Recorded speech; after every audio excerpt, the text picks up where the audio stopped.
Let's be honest, it's been a little dark for Ratchet & Clank fans over the last few years. The series hasn't seen a traditional entry since the beloved A Crack in Time launched on PlayStation 3 in 2009.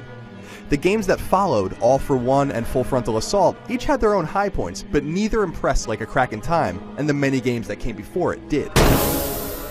Well, fear not, PlayStation gamers, Insomniac Games has heard your pleas, and the result is Ratchet & Clank Into the Nexus, a traditional style Ratchet & Clank game that's set for release on PlayStation 3 this fall. I was lucky enough to receive an exclusive first look at the game, and I'm pleased to report that there's plenty to be excited about. Seeing the Ratchet we know and love make a return plastered a smile on my face for the duration of the demo. Into the Nexus acts as a sort of epilogue to the future branch of the Ratchet series, and it retains the humor, quirkiness, and outrageous weapons that the franchise is known for. Both Ratchet and Clank are voiced by their well-known voice actors, and Into the Nexus attempts to take the series into what series creator Brian Algier described as, quote, a spookier direction.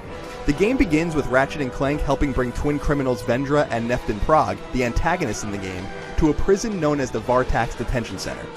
When the delivery of the criminals goes awry, everyone's favorite Lombax and his robotic companion find themselves stranded on a planet known as Yerrick. It was at this point on Yerrick that I got a taste of what Into the Nexus has in store. Algier told me that he wanted to, quote, make Ratchet feel like Ratchet again, end quote. A direct response to the different control schemes and game types of recent years. And Into the Nexus really does play like an old school Ratchet game. Planet-to-planet discovery is back. You can upgrade your weapons by using them, you can collect bolts to purchase upgrades, and skill points have returned too. The crazy weapons the series is known for were immediately on display, including Ratchet's sidearm, the Omni Blaster, and an arc-thrown explosive called the Fusion Grenade. But there were a few weapons that really stood out. The Nightmare Box creates a spooky distraction for enemies, and that distraction changes every time you use it. Sometimes it's a clown, other times it's an eyeball, sometimes it's a robot. The Winterizer is perhaps the funniest weapon on display, a gun that turns enemies into snowmen all the while playing Jingle Bells. It's a completely kooky sidearm, one you'd absolutely expect to see in Ratchet & Clank. The Repulsor, on the other hand, suspends enemies in midair, giving Ratchet a chance to attack. And the Vortex Grenade creates a black hole that forces enemies into the air, defenseless against Ratchet's onslaught. One key piece in Ratchet's arsenal this time around is the Grav Tether, which allows him to navigate complex puzzles via a purple beam that he can deploy by connecting two portals. In the beginning of the game anyway, the Grav Tether is used constantly, and if you're curious if Clank's old moves are intact, they are. He can long jump, high jump, and glide just like in previous core Ratchet games. There are also completely unique 2D side-scrolling sections of the game, but unfortunately, we can't show you that just yet.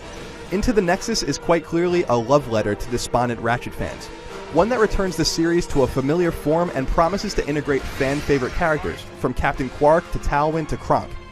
For now, this is only on PS3, so don't look for it on PS4. However, a PlayStation Vita release is entirely possible. Insomniac wants to make sure any Vita version meets the series' standard of quality before they make any promises. It will be available both digitally and at your local game store, but it won't carry a $60 price tag. Oh, and if you notice that Into the Nexus lacks its usual innuendo title, rest assured Insomniac knows that. One of the working titles for the game was Into the Nether Regions, a play on the dual-world nether energy that's at the core of Into the Nexus. For more on all things Ratchet & Clank Into the Nexus leading up to its release on PlayStation 3 this fall, keep it tuned to IGN. Oops, wrong button.